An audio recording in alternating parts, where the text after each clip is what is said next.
It took me an eternity and the death of my soul to learn this. I'll teach it to you in these next few minutes.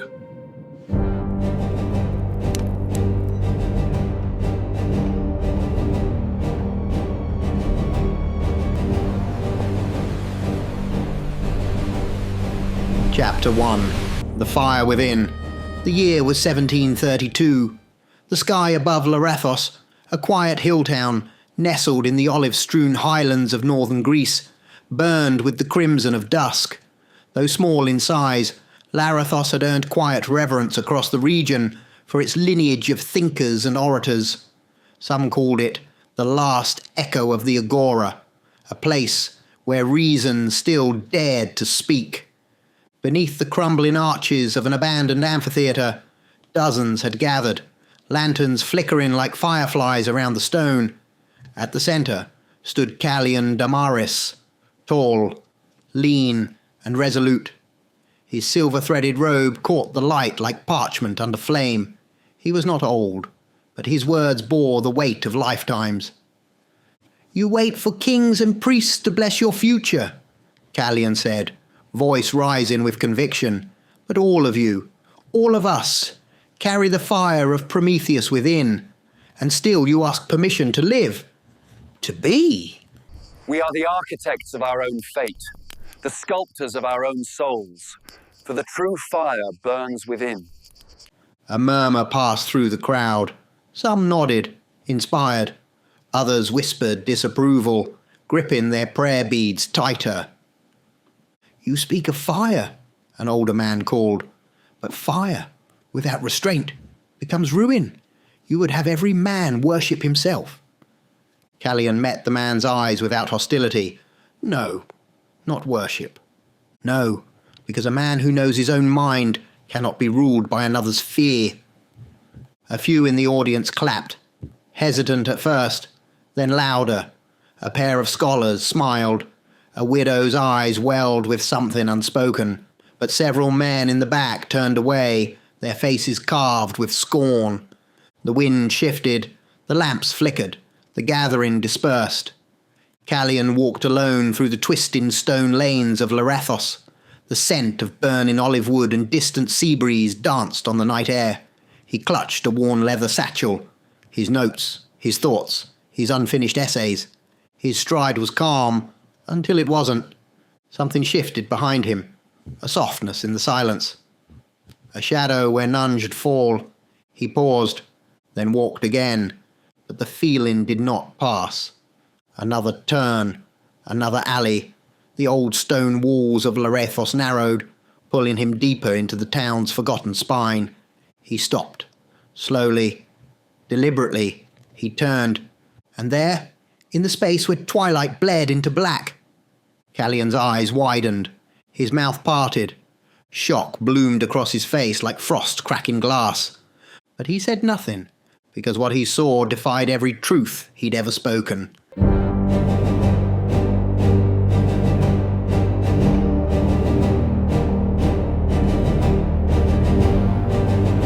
Chapter 2. The spark in the ash. There was no sky, no wind, no breath, only stone. Cold, damp stone pressed against Kallion's back as his eyes fluttered open. Or at least, he believed they did. For a moment, it felt as though he'd awoken inside his own death. The air was stale and heavy, as if time itself had stopped to rot here. He sat up slowly, arms trembling under his own weight. That's when he saw his hands. Veins like dark roots stretched beneath pale, withered skin. The flesh looked papery, dry, as if left too long in the sun.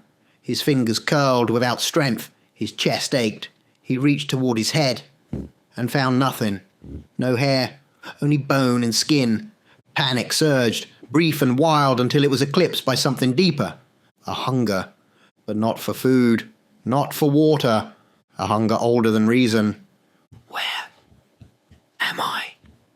he whispered, his voice cracked and hollow. From the darkness, beyond the arch of the stone chamber, something stirred. A presence, a shape without form, like heat without fire, like thought without voice.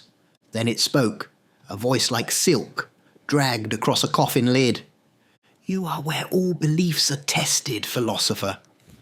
Kallion turned, but saw only shadow.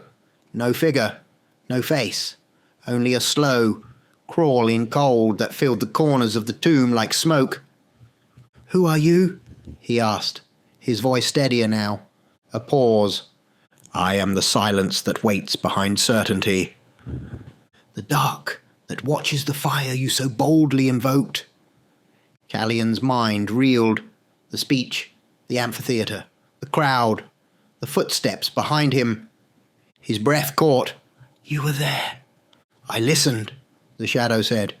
"You spoke of fire, of the self, of the mind unchained." And I wondered, could such a fire survive this? The word echoed in the tomb like a falling stone. Kallion gritted his teeth. "What have you done to me? What you called life was borrowed. What you now possess is earned." He felt it again. The hunger. It wasn't in his stomach. It was behind his eyes, in his teeth, in his soul. "Am I dead?" "No. You are changed." Kallion staggered to his feet, using the stone to support himself. The tomb around him was vast, circular, hollow, walls carved with faded inscriptions and half-sunken reliefs. This was no crypt for common men. This was old, older than the town, older than even the stories. "You took my strength," Kallion spat. "You've made me a corpse." The shadow's voice was calm. "You spoke of the individual as fire, of man as his own highest purpose. But what if he is stripped of his beauty, of his youth, of all that others admire, and he mistakenly worships in himself?" A low vibration passed through the stone beneath his feet. "Do you still believe in the self, when the world recoils from the mirror you cast?" Kallion closed his eyes, steady in his thoughts. "You want to test me?" "I want to believe you," the shadow replied, "but I cannot." "You see," it continued, "once I believed as you did. I walked among men as fire. I shunned gods. I lit minds. But eternity dims even the brightest ember, and I have forgotten what it means to burn." A silence fell between them. Then, "So I give this curse to you, not to destroy you, but to see if your flame still lives when all the light has gone." Kallion lowered his head. The philosopher was silent. Then he looked up, not at the shadow, but into the dark itself. "I will show you," he said. "Then let the test begin." The hunger inside him coiled, but something else stirred beside it. Not rage, not madness. Will.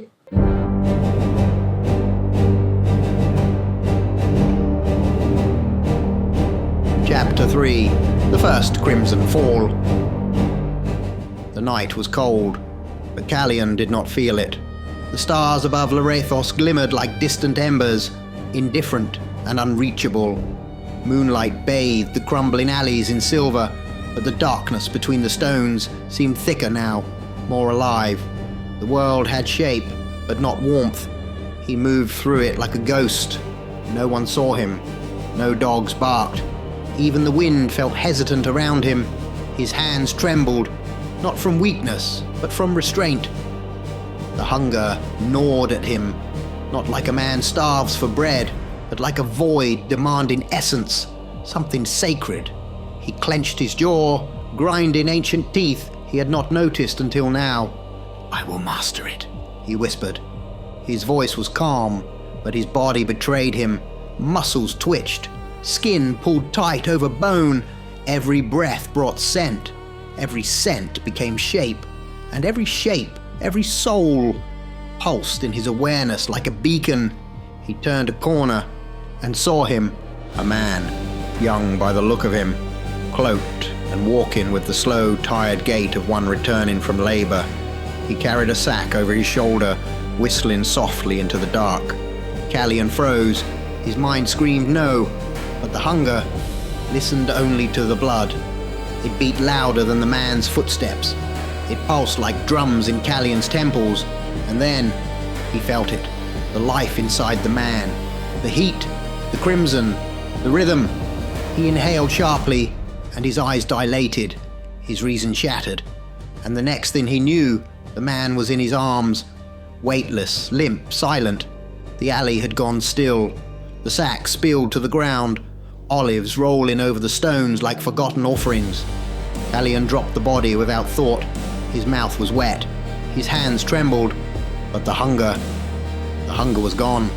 For the first time since the tomb, he felt whole. But the philosopher was no longer present. That voice, the one that once rose over crowds and challenged fear, was buried now beneath something darker, older. His breathing slowed, then stopped. He raised his head, not in shame but in silence, and far below the surface of what he had been, he felt it. Satisfaction so profound, it eclipsed guilt. A pleasure not born of evil, but of design, as if this was never a curse, but a return. A return to what? He did not ask. Kallion stepped back into the shadows, not running, not ashamed, only feeding on the truth of what he now was.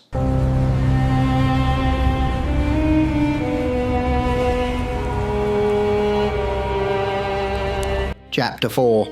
The Return of the Mind. The room was quiet, not the silence of death, but the silence of reflection. Kallion stood in a modern apartment, high above the city.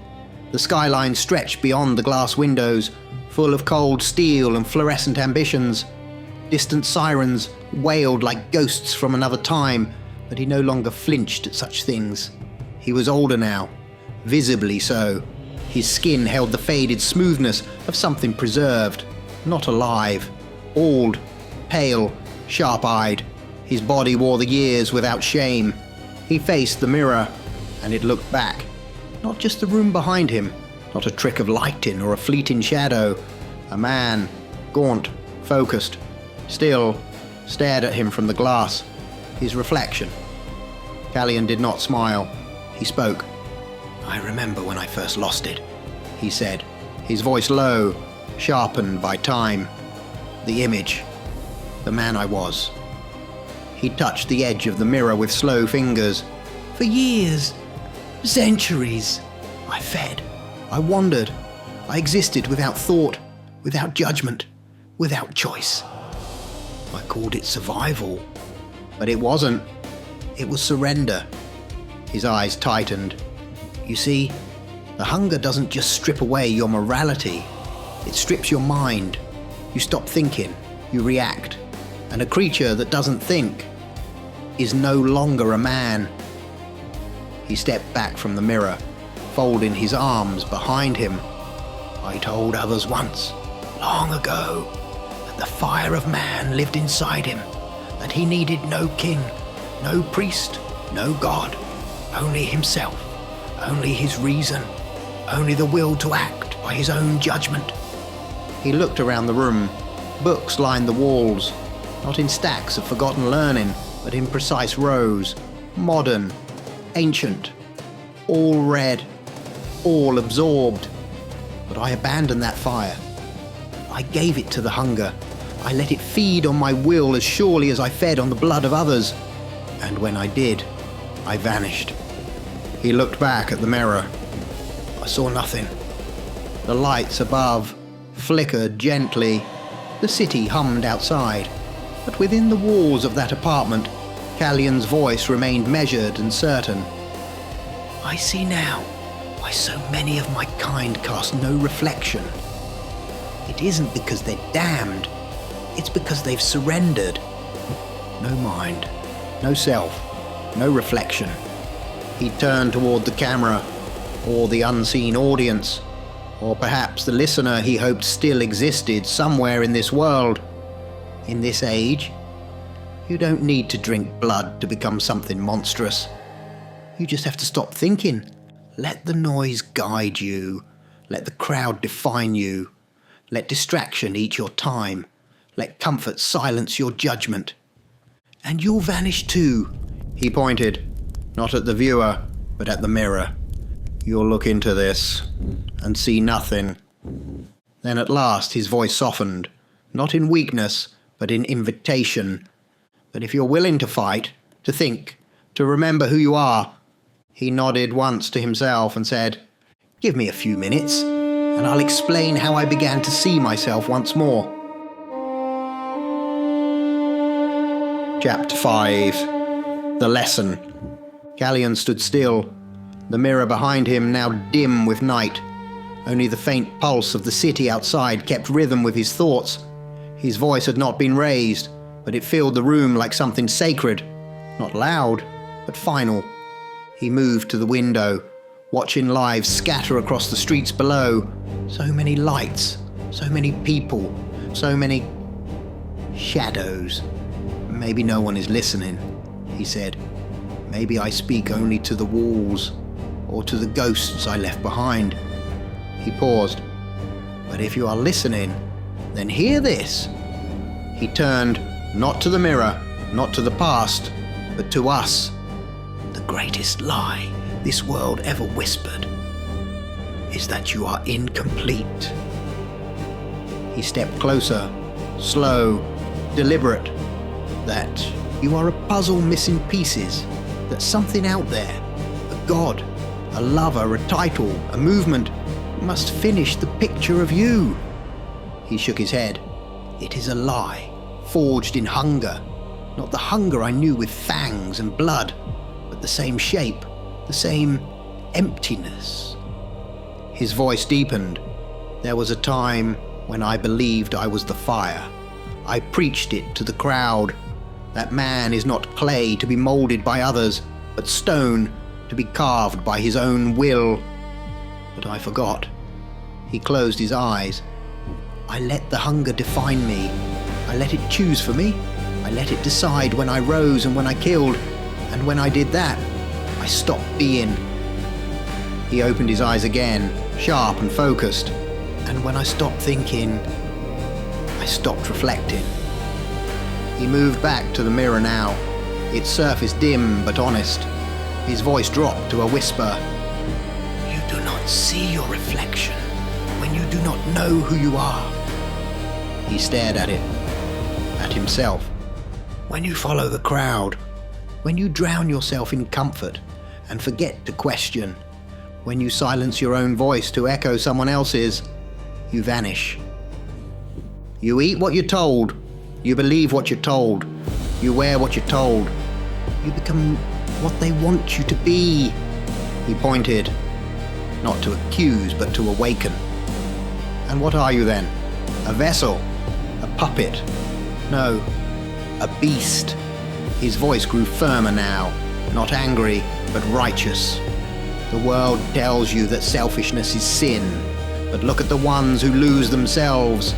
The people who smile while dying inside. The ones who serve and serve and serve and never choose. That is not virtue. That is sacrifice. That is the death of the mind." He stepped away from the mirror, voice slowing like a knife being carefully sheathed. "I fed because I forgot to think. I killed because it was easier than questioning. I surrendered because it was quieter than fighting. And then I became a vampire, long before I was ever bitten." Silence. Then, "I see myself again, not because I resist the hunger, but because I choose not to be defined by it." He breathed in, not out of need, but as ritual. To think, to judge, to act by your own mind. That is life, and life is the only fire worth feeding. Kallion turned toward the dark. He was not smiling, but he was certain. "Give me a few more minutes," he said, "and I'll show you how I reclaimed what they told me was lost."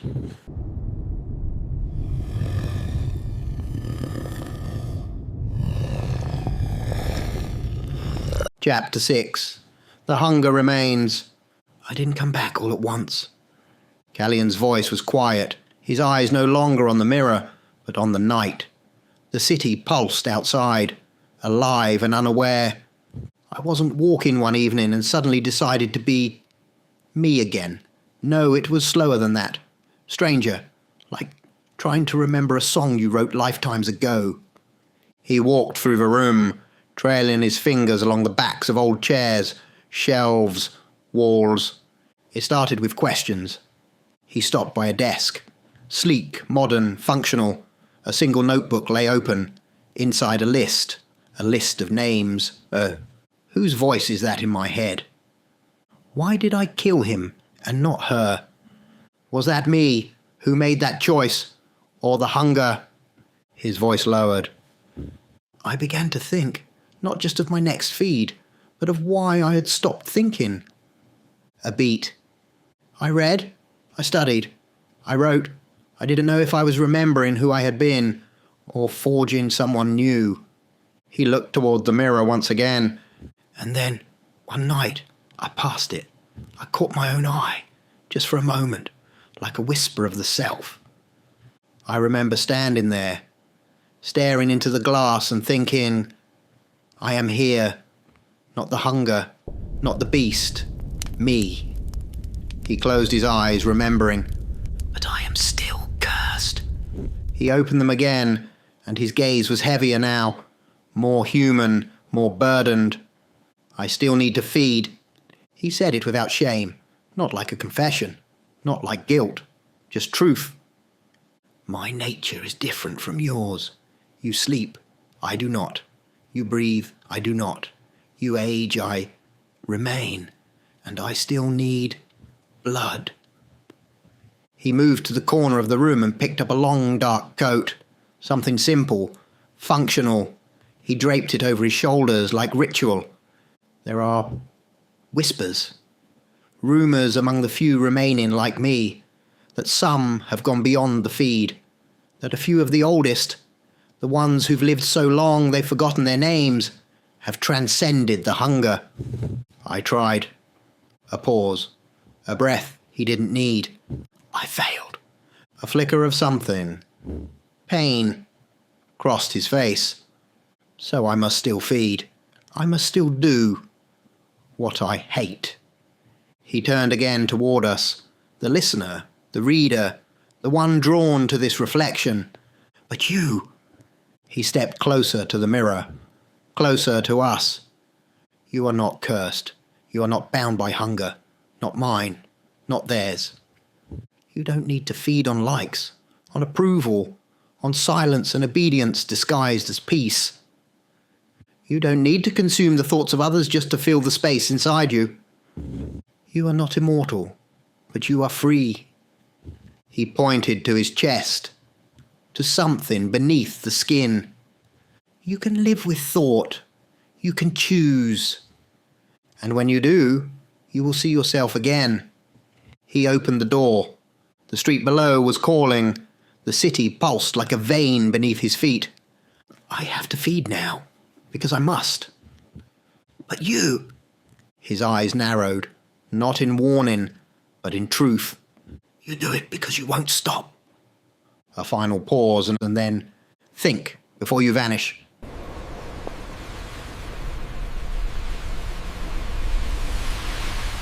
Chapter 7. The final truth. The door closed behind him with a soft, deliberate click. No lock, no noise, just finality. The streets of the city stretched out before him, wet with rain, washed in half-light. Neon bled across pavement. The air was thick with exhaust and breath. Kallion moved through it like smoke, not rushed, not hesitant, just inevitable. His coat swayed behind him as he slipped between alleys and shadows, past blinking signs and faces lost in glowing screens. They did not see him. No one ever did. And yet they were everywhere. Faces, lives, blood. He could feel them, not just the warmth of bodies, but the currents beneath them. Despair, desire, hunger, every soul beating out its own secret rhythm. Then he found one, a man, isolated, leaning beneath a flickering street lamp, earbuds in, lost in sound. He didn't see Kallion, not until it was far too late. The struggle was silent, efficient. No scream, no struggle, Just feed in. Quick, precise, practiced. And then, stillness. The body slumped. Kallion exhaled slowly, not out of satisfaction, but restraint. He wiped his mouth with the back of his sleeve, a ritual that no longer felt shameful, just real. And then he looked up, to us. His eyes were not cruel, not proud, but they burned with something more powerful than either: awareness. He spoke directly, not to the night, not to the corpse, but to you. Do not judge me, for I, unlike most, know I am still controlled by the hunger. I do not pretend. I do not justify. I feed because I must, and I know that I must. He took a step forward. That is the difference. You may see your reflection in the mirror. You may think it is you. But is it? His voice dropped, softer now, a whisper of ancient breath. If you are ruled by fear, or need, or guilt, if you are shaped by what others expect of you, praise in you, or fear in you, then what you see in the mirror is not you. It is what the hunger made of you. He looked skyward. For a moment, his face changed, not in shape, but in stillness. He almost looked hopeful. One day, when I am strong enough, I will walk past my hunger. I will feed no more. He turned back to us, his eyes deep, ancient, unwavering. The question is, will you?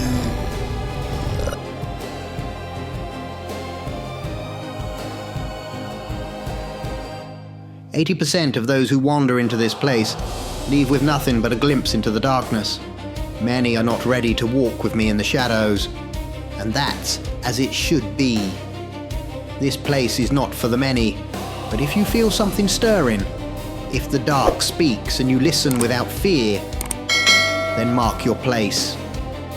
Click subscribe, not for me, but for what comes next.